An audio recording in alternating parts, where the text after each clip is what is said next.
And happy Sunday. Welcome along to the Allen University Athletics Show. Jasher Cox here with you. Jam-packed show for you, and it's going to be a little different this time as we're going to talk Allen University softball and head coach Kayla Robson. Also catch you up to speed as to what's happening from an NCAA and SIAC governing standpoint, and talk with none other Deslyn Haywood, the Director of Athletic Compliance and Senior Women's Administrator. We'll be back with more to share with you.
At Founders Federal Credit Union, we know success is a team effort. We're always cheering for you, side by side, so you can dream big and achieve your goals. Offering products and services that put you in the lead, whether that's helping you buy a car, build your savings, or supporting your community. We're here with the financial support you need. That's teamwork. Score big with Founders Federal Credit Union. Relax with Founders.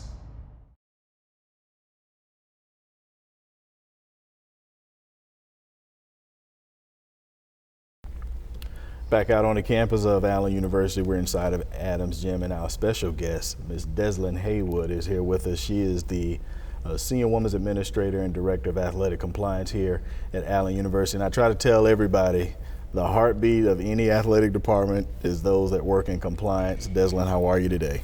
I'm great. I'm great. Good. So let's talk about some of the things that people, I think it's wise for us to have folks on this show so they can understand what happens behind the scenes. You see an athlete on the floor, they don't just end up there by accident. Right. Somebody has to process all of that. Tell everyone what your job really entails as Director of Athletic Compliance. Well, as Director of Athletic Compliance, I'm more so like the person that's assisting coaches and stuff with rules and regulations. I process, every document that hits my desk or whatever, and ensuring that the university stay in compliance with SIAC, NCAA, and institutional compliance. Yeah.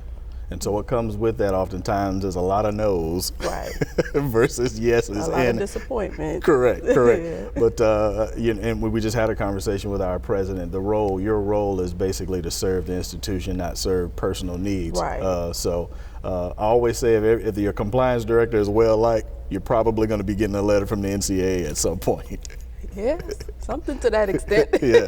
So we're going through an NCAA transitional phase right now. Right. And prior to my arrival, we decided to migrate from NAIA and go the route of NCAA Division II. Walk me back through that very first conversation that you had with someone in institutional leadership when they said, hey, this is going to be our approach. How did that work? Well, Jasher, prior to your arrival, I was in financial aid. Okay. So I've been in that profession about 15 years.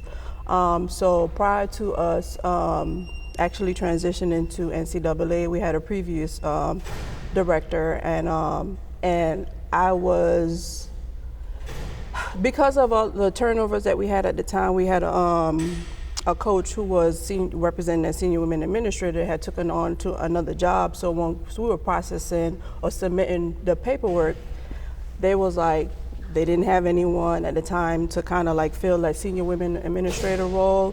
And so they kind of brought me in and kind of asked would I be able to sit in this role until we could figure out our next move as far as if we're going to get approved to the process. So I was like, okay, being a financial aid administrator.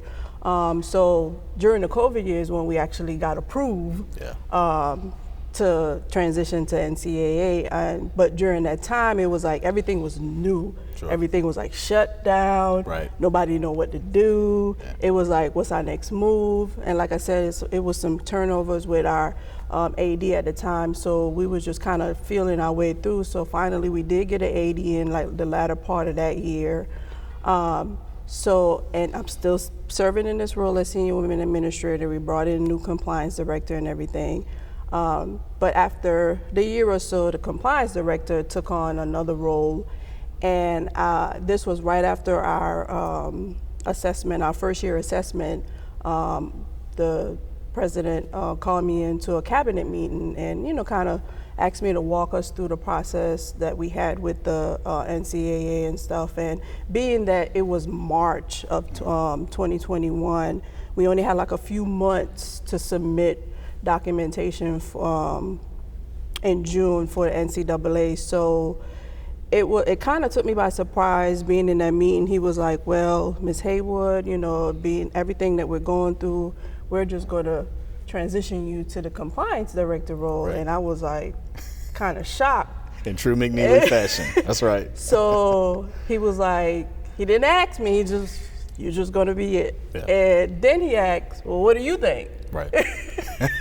Yeah. So I was like, well, I appreciate the opportunity because it was something that I was working towards a long time. Even prior to me coming to Allen, I was at a Division II institution prior to that, Yeah. and I was the financial aid liaison in that area. So it's something that was intriguing to me prior, and I wanted to eventually transition into the role. It's just that I didn't expect it to come that soon, but it did. So he asked me, he was like, what do you think? And I was like, well, Dr. McNeely, given the circumstances we're in, I think you need to go with someone who have more expertise than I do. Yeah. And he was like, well, Ms. Haywood, I agree with you, Yeah. but where are we going to find a compliance director now? Because the vetting process, the interview process, they just didn't have time to do it. Sure.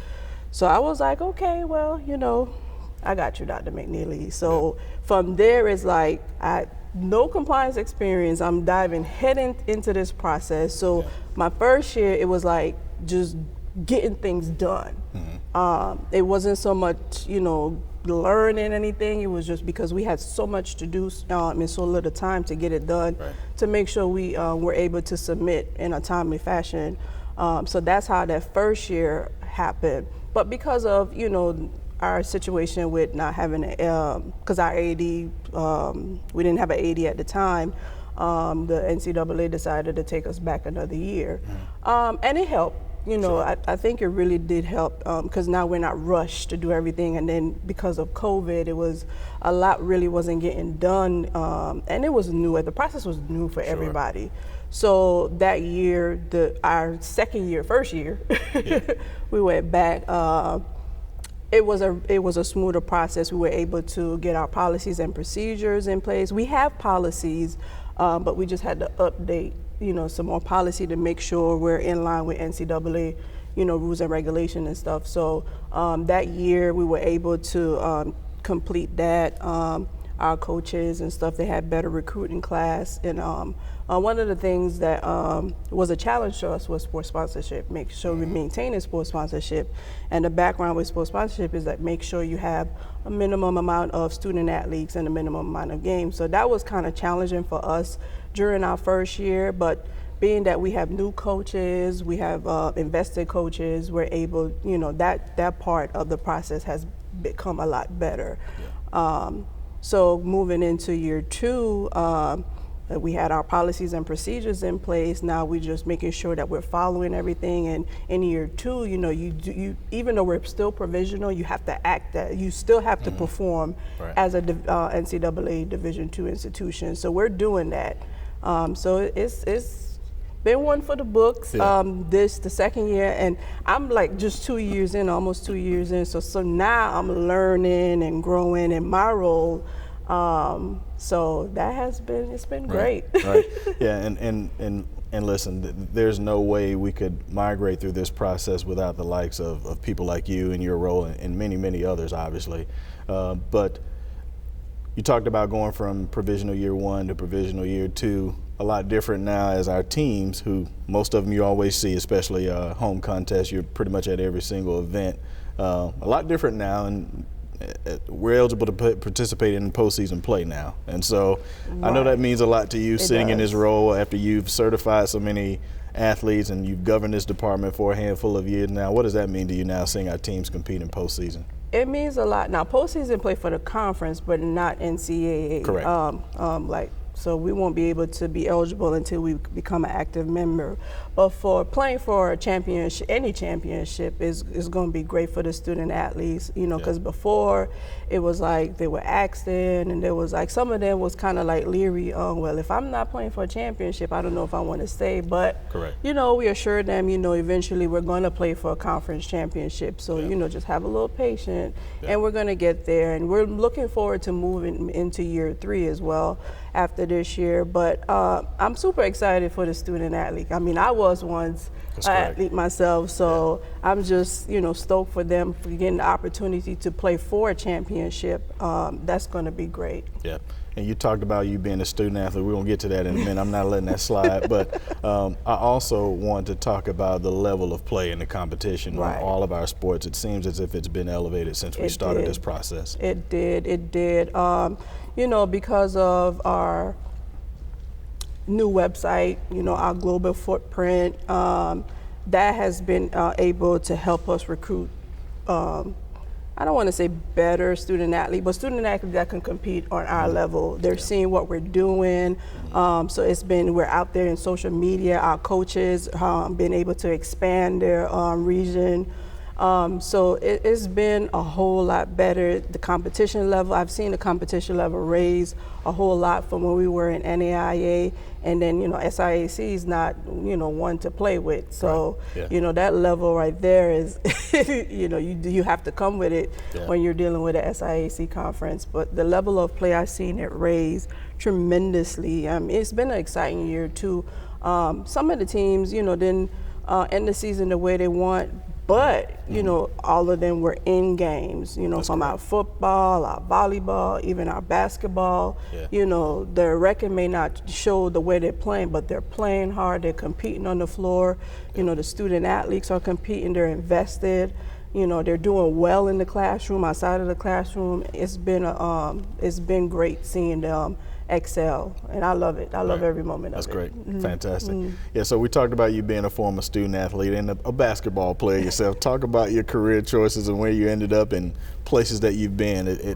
You went around the block a couple of times now. Right. So I've started at Houston-Tillotson now University in Austin, Texas. I went to school for 2 years there, but only played one. I actually redshirted my first year, so Houston-Tillotson, NAIA. After that year, the coach left, and I wanted to find another area where I can continue my education, and I contacted my high school coach. My high school coach actually got me out to Houston-Tillotson when I was in school, and he ended up at Voorhees. He went back to school. He said, I'm going to finish my degree.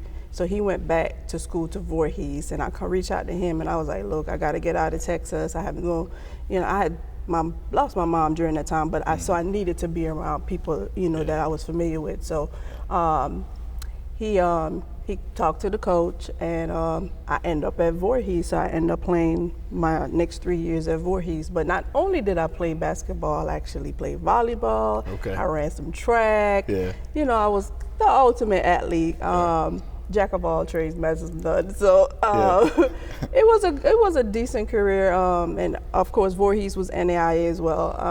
I had a good career, but I started late. I think if I had the training, earlier in my life, maybe I could have been better. But all in all, I had a great career at Voorhees, and it led me into this profession now. That's right. Right. Well, you did something a lot of people have the desire to do, and not many get that opportunity, so that's something to brag about. So congratulations to a successful college career for you. We'll let you out of the door after one question, this last one. People can hear the accent. It's not a facade. She is from somewhere. There is an island accent. Tell the people where you're from. I am from St. Croix, Virgin Islands. Yeah. Yes. And she's never taken me there, and I've been asking, but maybe someday soon, right? Yeah. I'll hold you to it. We could go. All right. Deslyn Haywood, she is our Director of Athletic Compliance and Senior Women's Administrator. We'll be back with more.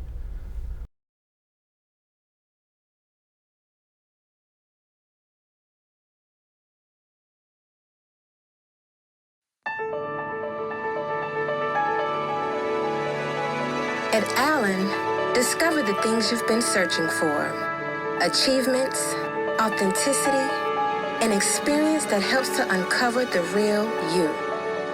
It's your turn to be discovered, to be polished, to shine. Allen University, where hidden gems are revealed.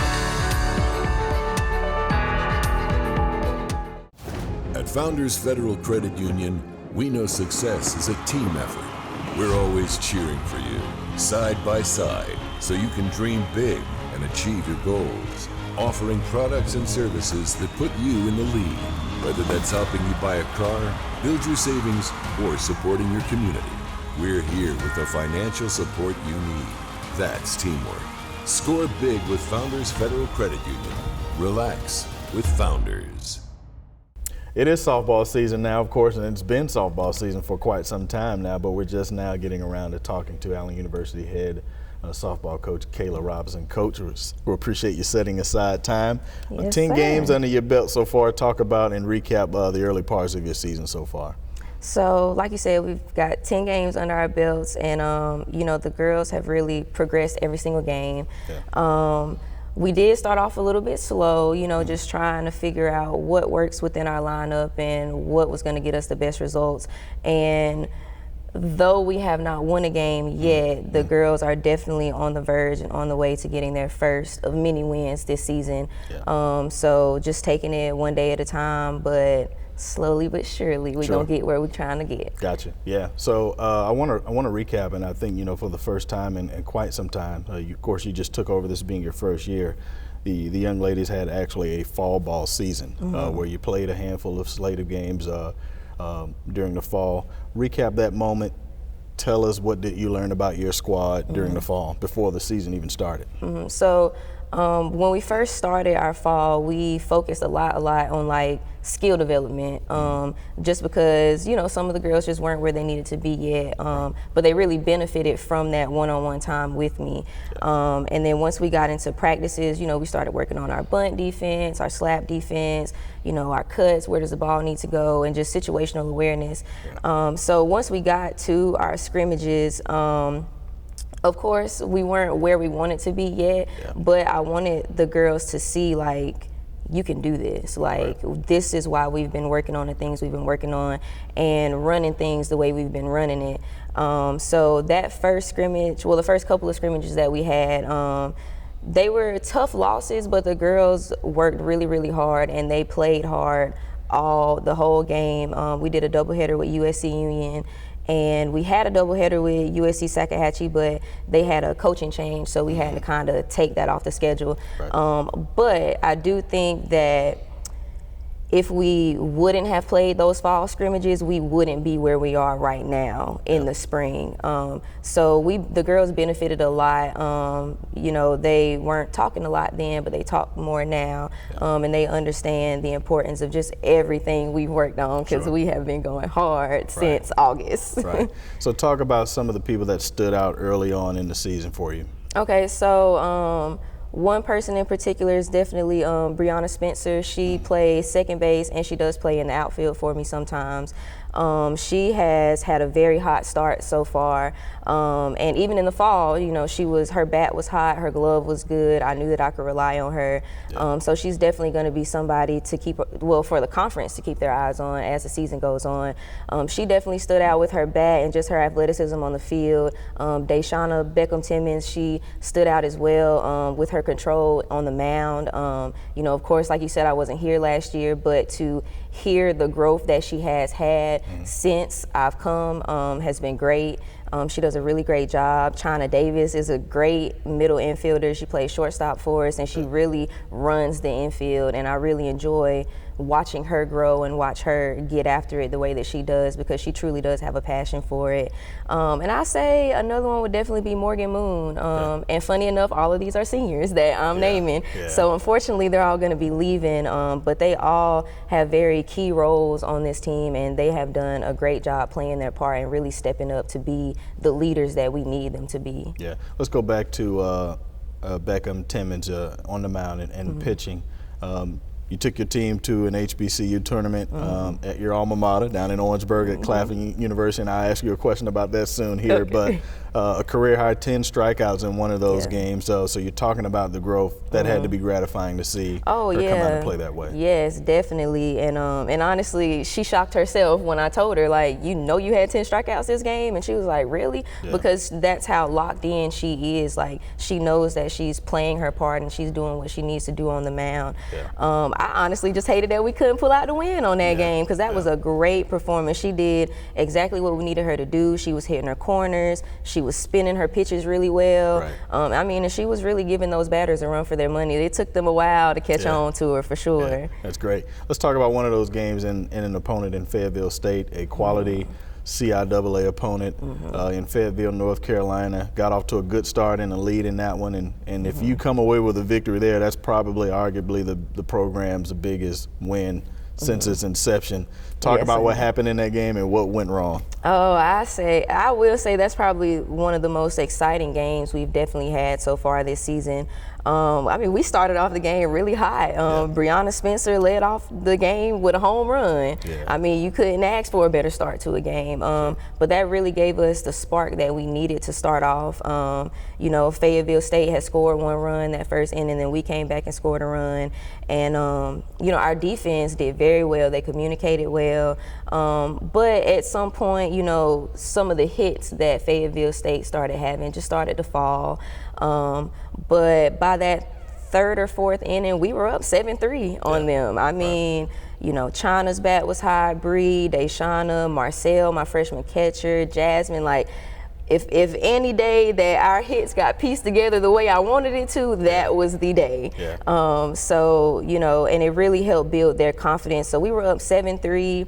And then unfortunately, we just had that one inning, like I said, where, you know, some of their hits started to fall, a lot of bang plays that we just weren't getting from the umps, and a few calls at the plate that were missed, in my opinion. But they came back and tied it up 7-7. Fayetteville State took the lead 8-7. And then unfortunately, they ended up scoring a couple more runs. So then we ended up down 10-7, and then bats got hot again. You know, we kept hitting, kept getting base runners, and we were able to score another run. Them last couple of innings, we definitely had base runners in scoring position. We just could not knock them in, and you know, it's nothing slighted to my batters, because they were hitting hard balls. Fayetteville State was just playing some really good defense there in those last couple innings. But the really positive thing out of that game is now the girls see what they can do. Like, now they truly believe, like, okay, coach, like, now we see what you've been saying, like we get it. And it's like, you just got to play hard, you got to keep communicating. So even though we lost, like, that was for sure the most proud I have been of them and of their growth so far, just finally being able to see them put it out there for everybody else to see as well.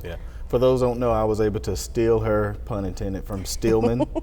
And we're certainly glad to have you along, and a bunch of us, we can already see the slow improvement that's coming along with your program. I want to talk about going back to Orangeburg. I think it's everybody's desire as a coach to, at some point, try to bring their program back to the pace that they competed. And you competed at a high level at Claflin as a shortstop. I think you guys were SIAC at the time versus CIAA, and got a title or two under your belt. Talk about your time as a player there. Oh my goodness, my time as a player at Claflin was amazing. I came in my freshman year, you know, confident, like, I'm gonna get out on this field, and I definitely was very humbled, you know, because everybody was the best on their high school team when they get to college. So it was like, okay, I really have to step up and, you know, put in the work so that it shows. And I mean, I have no regrets from my career. I had a great run. My freshman year, we almost won the SIAC championship that year. We lost out in the semifinals to Miles. I'll never forget that. Yeah. And then my sophomore year, we came back with a vengeance. I earned that starting spot at shortstop, and I took off from there. We won the 2017 SIAC championship. In 2018, my junior season, we didn't win it, but I did get all tournament team at the conference tournament. And then we made that switch to the CIAA, which I do believe was a really good move for us at the time. And I mean, we ran the CIAA. First year there, I mean, we went undefeated. People were worried that we were going to lose to Chawan and all these other people, and it's like, no. We got that. So you know, we already had that confidence, and we just fell short of winning that CIAA championship my senior year. But I did get second team shortstop for the CIAA, so I accomplished a lot. And you know, like you said, that playing at that high level and such a competitive team, like that's really what I definitely want to bring here to Allen. And the girls are starting to step up to that competitive nature that I want them to have. But it definitely takes time getting there, and of course, you know, having that system going. But I'm super excited about it. You know, I enjoy being at Claflin, and all I can say is these teams better be ready because Allen is coming. That's good. That's good to know.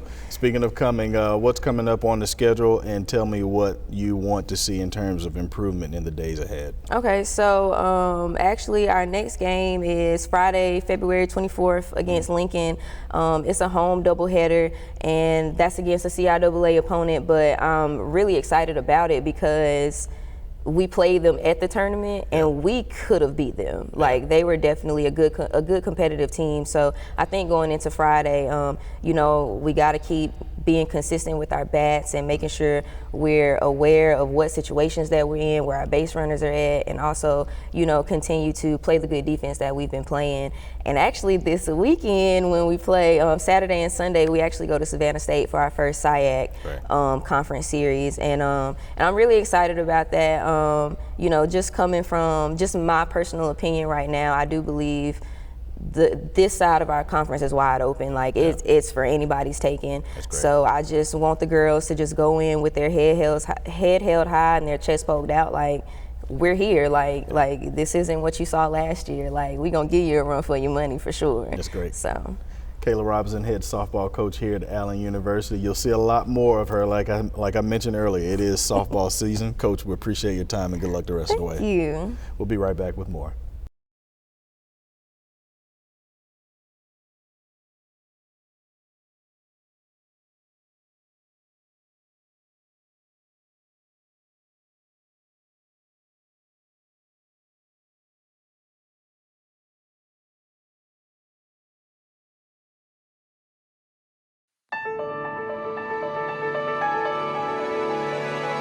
At Allen, discover the things you've been searching for. Achievements, authenticity, an experience that helps to uncover the real you. It's your turn to be discovered, to be polished, to shine. Allen University, where hidden gems are revealed. Final segment of the Allen University Athletics Show. I've been your host, Jasher Cox. Of course, want to make sure you stay up to speed with upcoming events as it relates to athletics by visiting our website, www.auyellowjackets.com. You can follow the calendar along and keep up with our upcoming events there. My time is up. Thank you for yours.